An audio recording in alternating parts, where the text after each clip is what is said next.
So ito yung sunod. Nako, ito na nga mga kababayan. Yari po si ano dito mga kababayan, si Inday Lustay. Alam niyo naman kung sino si Inday Lustay, no? Mga kababayan, ako, eto na nga. Mga kababayan. Payag na daw, mga kababayan ha, payag na daw ang kampo ni Sara na buksan ang BIR box sa Senate hearing. Ayan na naman tayo. Ayan na naman tayo sa payag buksan. Di ba sabi nila noon, handa daw nilang iharap si Mary Chris Piatos. Tapos pagdating sa hearing, sa trial, doon sa Senate, mga kababayan, yung close hearing nila doon, ay parang ayaw yata nilang isurrender si Mary Chris Piatos. Ito ha, tignan nyo mga kababayan. Pakinggan ninyo. BIR box, payag ng ipasilip ng Duterte camp, pero sa executive session lang. Sige nga, sure ba kayo sa executive session lang? Bakit? Di ba dapat open yan sa lahat? Kasi pera ng taong bayan yung nilustay niya. Bakit executive session? Ito, pakinggan natin mga kababayan. May ads lang ha. Suffer as I have suffered.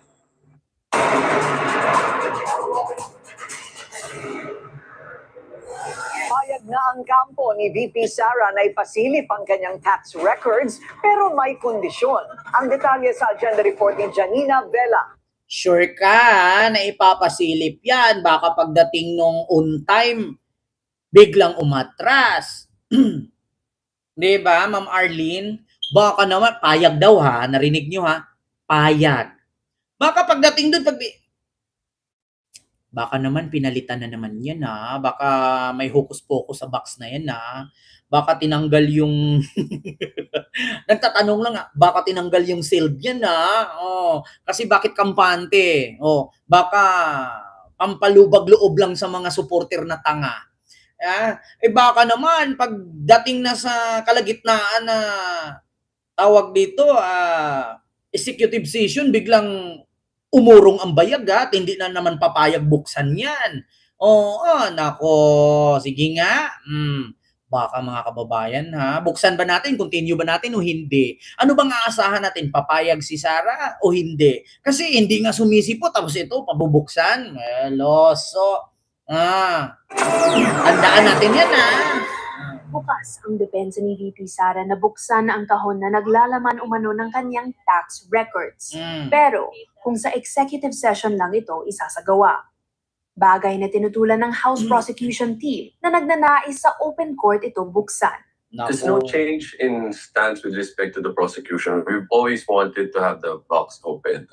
It is the defense who first diba, Sir Ernesto, rejected that. Not just the opening of the box and even the mere clerical act of marking it. But then a day after, in their written submission, they said that they're basically changing their stance and saying they're agreeing to opening the box. Diba? Baka naman ngayon okay pa. Tapos pagdating na sa pirmahan, bigla na namang aatras na naman, 'di ba? Hindi na naman panindigan yung mga sinasabi. Kaya nga minsan mga kababayan, itong mga DDS naguguluhan na eh. Alam niyo kung ako lang DDS ngayon, gigilitan ko na liig ko eh. Yeah? Kung ako lang DDS ngayon, alam niyo sa totoo lang, ilulunok ko tong remote eh. Mga DDS kung ako lang yung DDS ngayon, ilulunok ko tong remote. Bakit? Kasi yung mga pautot ni Sara na yan, yung sabi-sabing bubuksan, okay nang ina, pagdating sa kalagitnaan, di nga sumisipot, harap na si Sara. Tapos si Manhim, pag hinahanap mo, wala mga katawan doon. Maskin kaluluwa, hindi mo nga masisilayan. Kung ako lang DDS ngayon, sa totoo lang, itong ballpen na to, itutusok ko sa mata ko, lulusot ko sa likod. Kasi wala eh. Ang hirap umasa. Alam nyo, dati naniniwala ako na kapag ka nagjojowa-jowa, di ba, pag nanligaw ka, sisibak ka ng puno, sisibakin mo yung panggatong, nag-iigib ng tubig, nagigitara, Oo, tapos kapag ikakasal ka, kabilugan ng buwan, ngayon kabilugan na ng tiyan. Kaya kay Sarah, Diyos ko, mahirap paniwalaan yan. Uy, mga DDS, kung ayaw niyong masaktan, wag niyong araw-arawin pagpakatanga.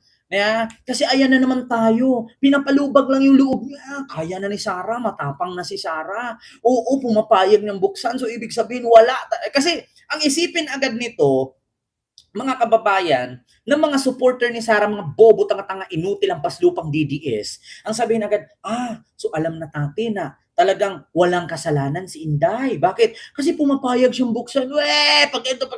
After 2 days na lang, ilang araw lang para buksan, biglang umatras. Keta, ilang beses naman yan. Di ba? Yes. Tigal-tigilan nyo kami. Ayan na naman tayo. Alam nyo, puro panggagaslight. Alam nyo, dapat nga ang tinatawag ng, tinatawag sa mga DDS ngayon, lighter eh. Yeah. Kalan.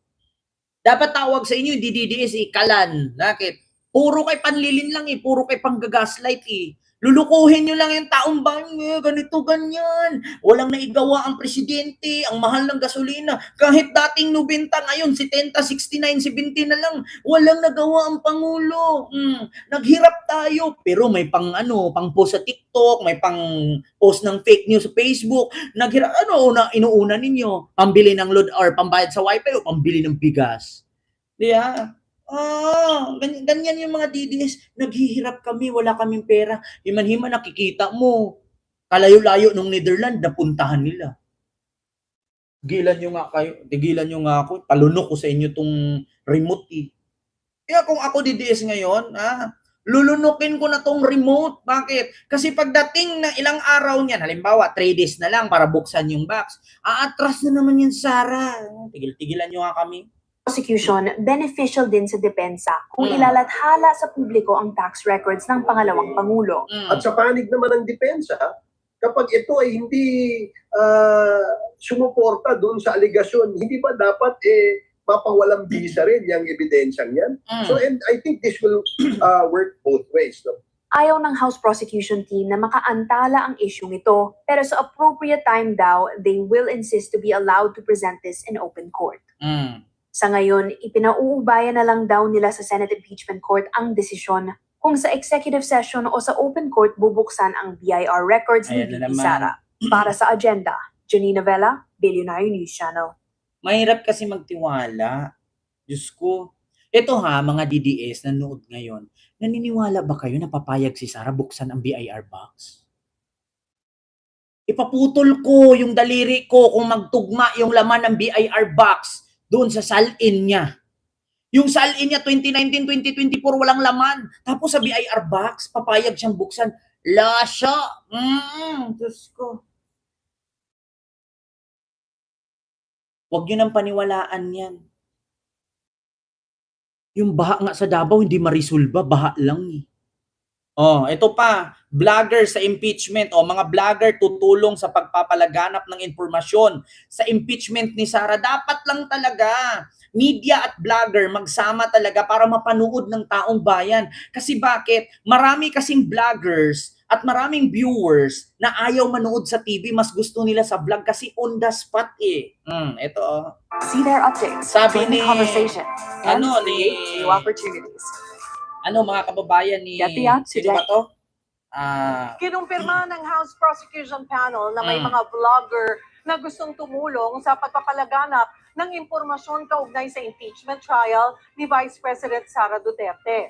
Ayon sa tagapagsalita ng prosekusyon na si Ace Barbers, hindi lang mga pribadong abogado ang gustong mag-volunteer, kundi pati mga social media content creator. Tama! Gusto raw ng mga vlogger na tumulong sa pagpapalawig ng mga nangyayari sa paglilitis sa iba't ibang lengguwahe. Oo! Ayon kay Barbers, makatutulong ito sa paglaban sa inaasahang pagkalat ng fake news. Tama!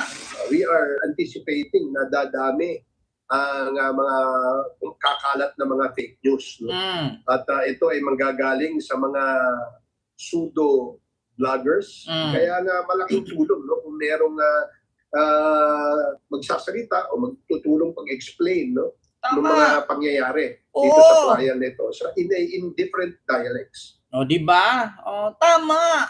Totoo talaga yan, mga kababayan. Bakit? O katulad sa atin, marunong tayo mag-Chinese, Japanese, o Vietnamese, o marunong nga tayo mag-ano eh, na, yung mga taga-Nigeria, yung mga kumakain ng daga, kumakain ng kumakain ng unggoy. Marunong nga tayo magsalita ng ganun. Muk, muk, muk, muk. Sa mga bulag, pipi, bingi, kaya nating i-translate. Pag sa bulag, hindi nyo makikita, pero naririnig, yan si Sarah, sinungaling yan. Di ba? O pag sa Bisaya, baka ko na si Sarah. O pag sa Chinese, ni hao, si pao, si po, si Jinping, gurgur. Di ba? O pag sa Japanese, tendake, si pae, birahe, tendake, andre. Di ba? Mitsubishi, Kawasaki, Yamaha, Honda. Di ba? Magaling. Pag doon naman tayo sa Waray, Waray, paniwalaan na si Sarah. Waray, ginikatinuhanan. Waray, mga tinuong sabi ni Sarah, Waray. Pag dito naman tayo sa Ilocano, Bagtet. Pag dito tayo sa Ilonggo, Poga, Lentean, Pistingyawa, Butegon. Multi-language tayo. Pag dito naman tayo sa mga sa mga Muslim. Assalamualaikum, salamu barakatuh. Diba? Pag dito naman tayo, ano pa mga salita diyan na anuhin natin?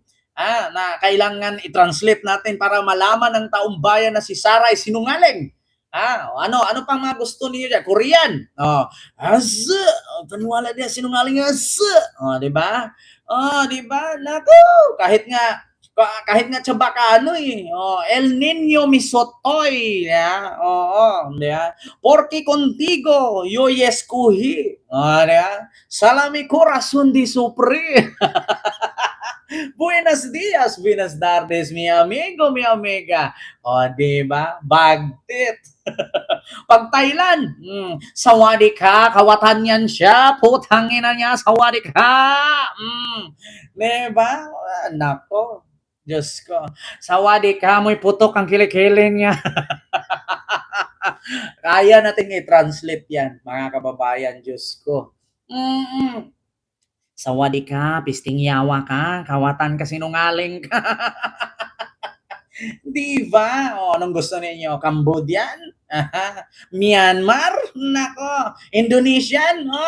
Buka-bukahan, puki-puki na. Buka-bukahan, puki-puki na. Buka-bukahan, puki-puki na. Punta ng Korea. Buka-bukahan, puki-puki na.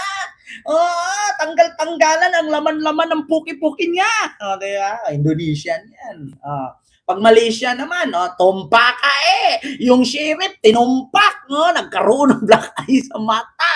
Yeah? Open pek-pek, buka-bukahan, pinuntahan sa Korea. Open pek-pek, buka-bukahan, puki-puki niya. Yeah? Malaysian, sino mga Malaysian dyan? Tumpaka yung sheriff, blinakayan, tinumpak ni Diba, multi-language to. Diyos ko.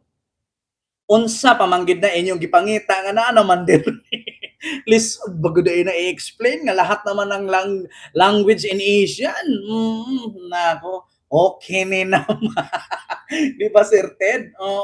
Baho-baho, kusay-kusay. Di ba? Okani. Okani, binulsa niya. Kuray-kuray, ukani-ukani. Kuray-kuray kay merkado, naka-envelope pa. Kuray-kuray mula kay Sarah. Ukani. Kuray-kuray, naka-envelope, binigay ka merkado, nahimatay sulay ka. Tragis na yan. Tama lang, di ba, Ma'am Lina? Maraming salamat sa iyong palipad, Ma'am. Thank you so much. Ay, nako. Continue. And hopefully, we will succeed in informing and educating our people. Mga kapatid, Cheryl Cosing. Di ba? Kita ninyo? Ay, nako. Kung ako lang tanungin lahat ng lingwahe, alam ko. Isa lang ang meaning. Pareho yan sa mapagmatsyag, mapagpanuri, mapagmasid. Iisa lang naman meaning yan. Mag-ingat. alerto. Yeah, mapagmatsyag, mapagpanuri, mapagmasi, di isa lang naman meaning. Di ba? Ang daming salita. Hay, nako. So yun lang mga kababayan, yung ating reaksyones sa mga oras na ito na hawak na ni Boying ang beat sa kaso ni Joel. Kaya hintayin na lang natin. So yun lang mga kababayan. Maraming salamat po sa inyong lahat.